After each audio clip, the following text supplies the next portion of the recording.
With Maritel.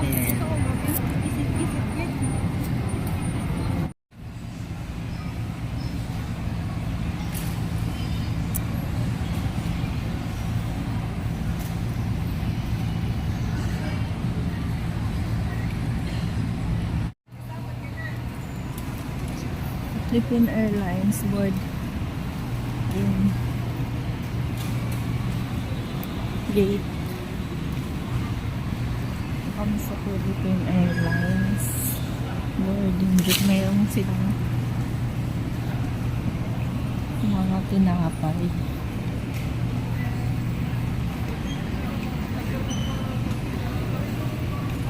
Mamaya pang 7 yung ano namin.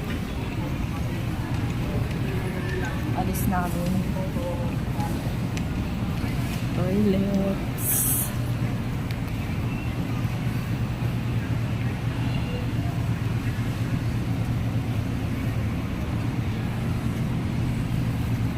Maulan na gabi. Maulan na hapon. Cafe, friends. Yan si Maribel. Hello. Hello. Ano naman?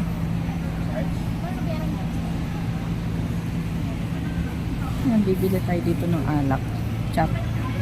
Kala mo umiinom.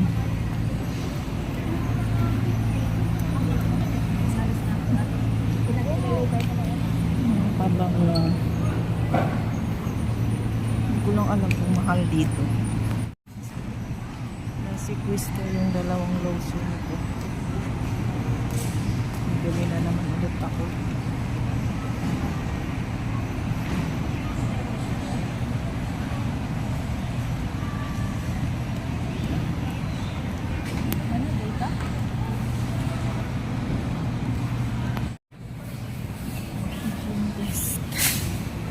Antigen self-test.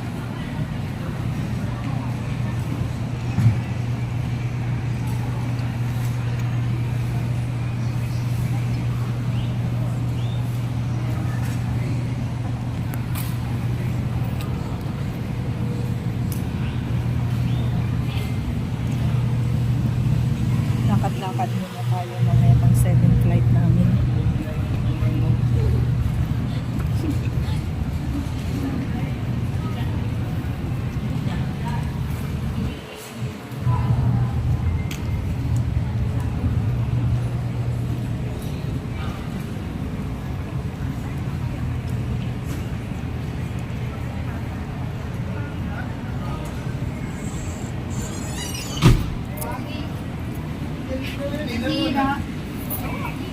Bill, saan tayo? Mali pala yung pinasukan natin. Ang bango naman ng tinapay.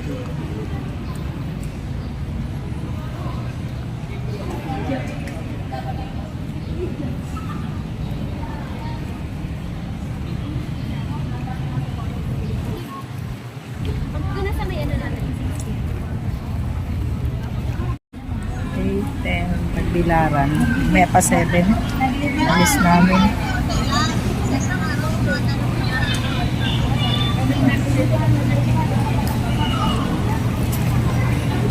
Pwede pa kami mamasyal. Mr. Donna.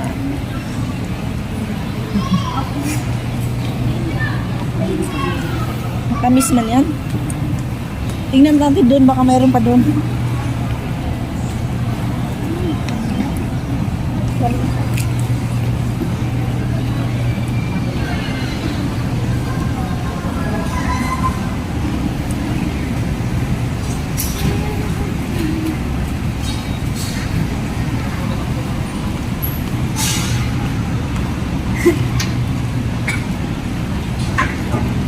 Sana walang bagyo.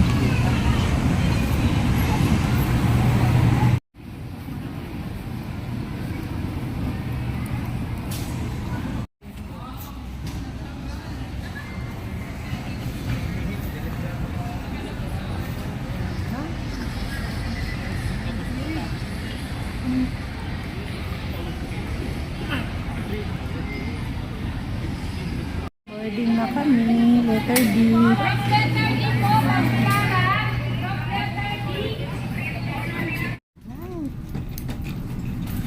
Del. Bill. Ang dilim.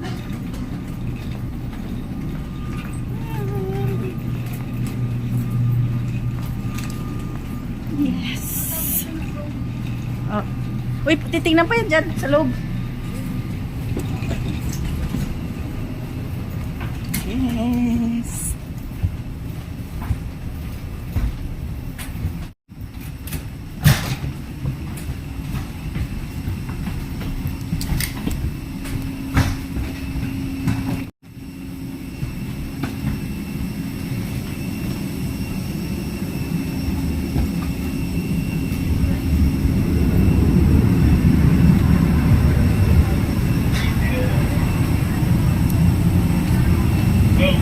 Sa airplane.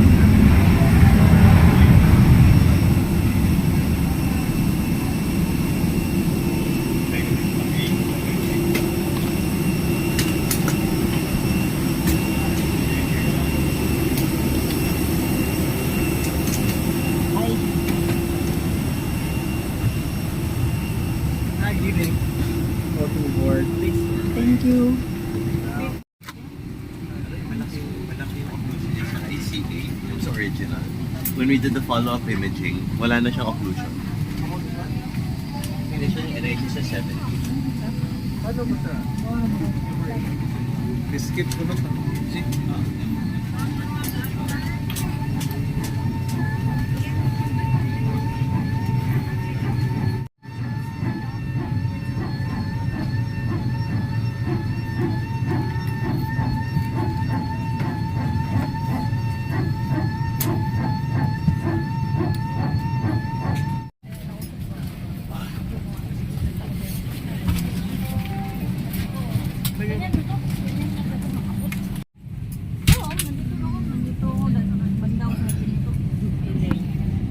Buti wala tayo dun sa wings. Ay, banda sa may bintana.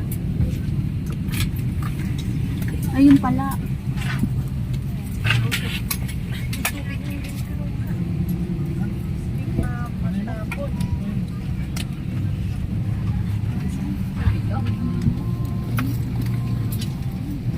Nausok.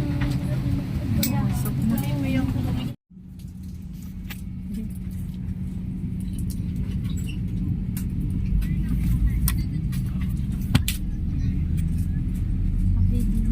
Ladies and gentlemen, as part of our safe requirement for takeoff, we shall be dimming the cabin lights. If there's any need for you to use your Ang laki pala ng Philippine Airlines. Hintay na siya sa lift.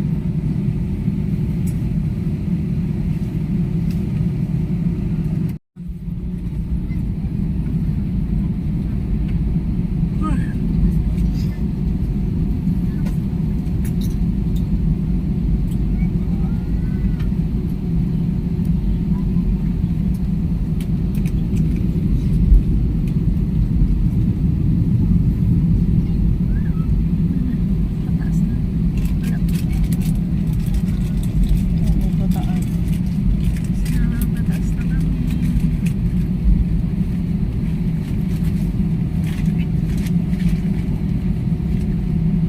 See you soon, Bohol.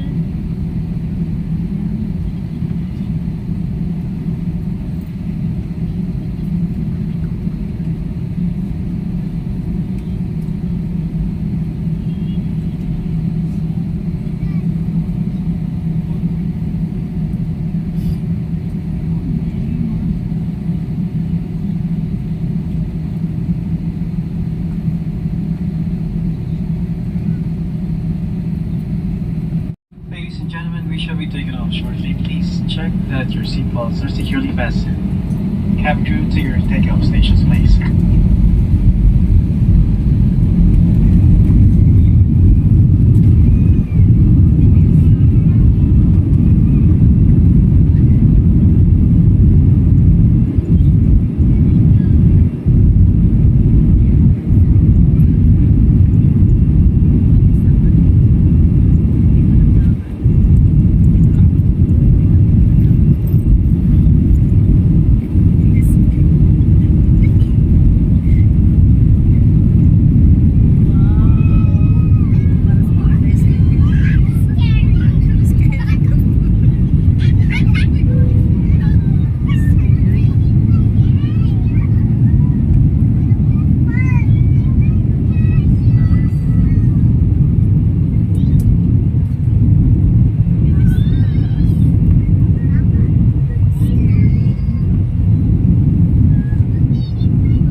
ngayon sa Bohol.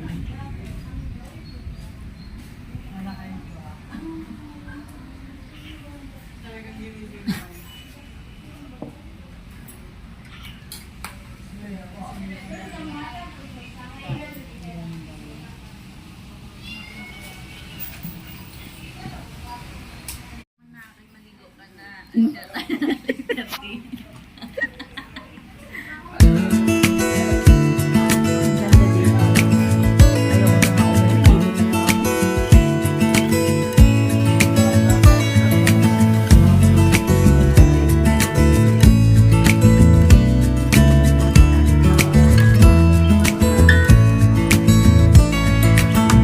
Maybe I never knew what I really wanted,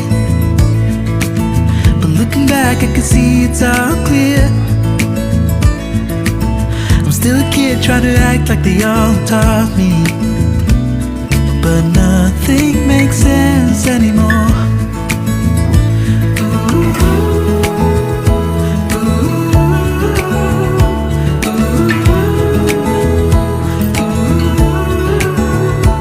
Oh, it hurts to grow up, 'cause nothing makes sense anymore.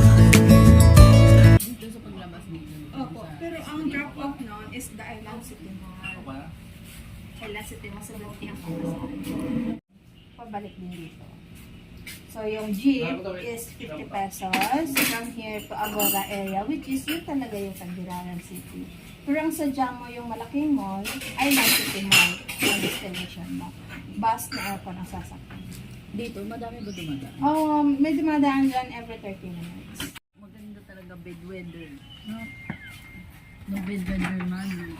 Ang ganda ng buko, oh. Ang sarap ito.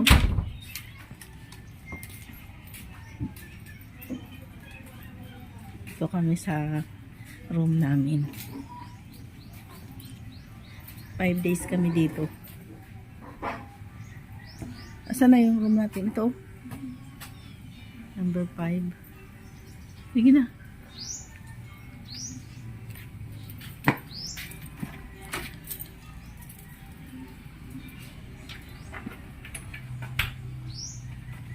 Ganda ng flower. Ito ang ganda.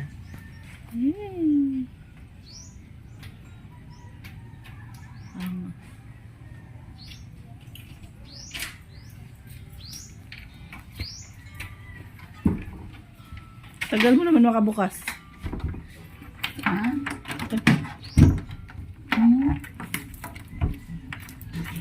Kaya mo yan. Mahirap lang dito. Saan?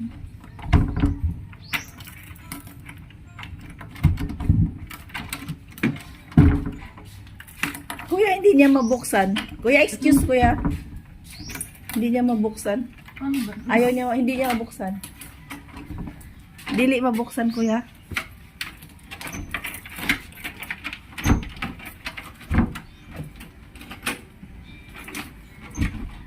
Thank you. Ito room namin. Paano ba? 2 bed. Ayan. Isa kami ng higaan. Dear God. Maliit lang siya pero cute. Maliit lang siya pero cute. Ganun na yun eh. Oh, dali na. Please.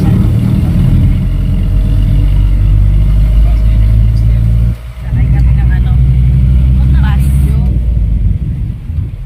Na kami Tagbilaran. 70 ako sa Hitato. Ganda ng view.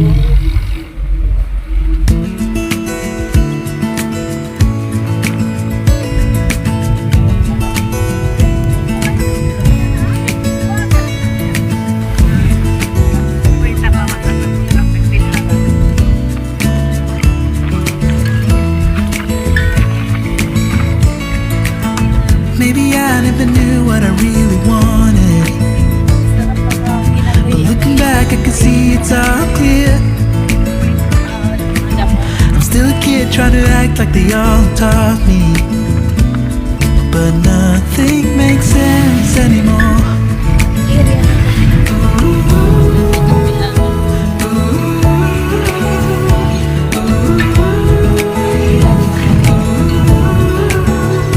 Oh, it hurts to grow up, 'cause nothing makes sense anymore.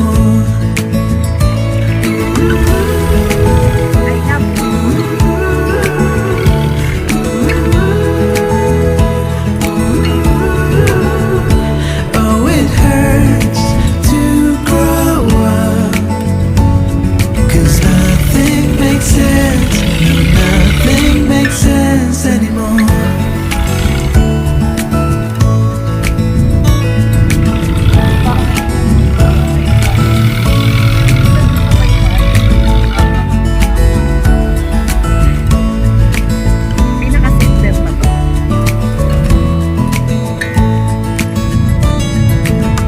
Maybe I could have seen it all coming,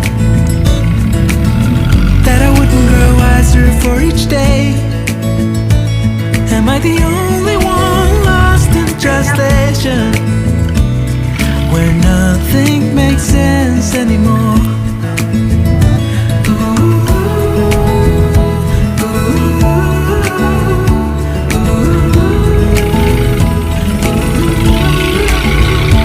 Oh, it hurts to grow up, 'cause nothing makes sense anymore.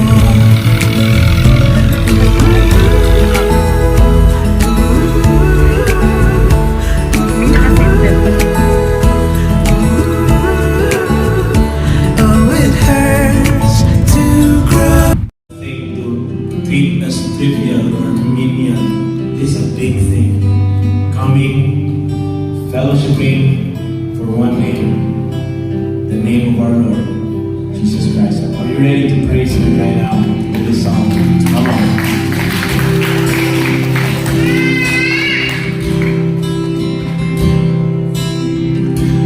May God be gracious to us and bless us, and make His face to shine upon. Truths, what are parts, aspects of our culture, sayings in particular, that deserve to be perpetuated throughout the generation, especially as we have reached the milestone of 40 years. In fact, many of us here, around 30 or so, are going to Manila next week to celebrate that with the rest of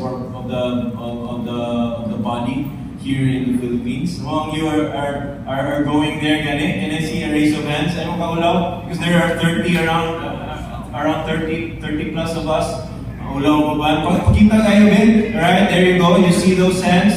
And some more, and then some more. Maybe some of them hapon sila. They're going there. And really, that's to celebrate our reaching 40 years. But celebrating is not enough. When we celebrate, we also want to ponder on what we need to perpetuate. You see, 40 years was the mark of the Israelites' journey through the wilderness, of being lost. And after that 40 years, what God did for them is give them a pause and then give them that book called Deuteronomy, the second reading of the law. Right? What I'm meaning ng Deuteronomy, literally in Hebrew. Right? Deuteronomy, second reading. Why? Because they have reached this milestone and they cannot afford again and again, so that they will never forget their Lord and Savior, Yahweh. But of course, we all know that they forgot after 40 years. The thing is,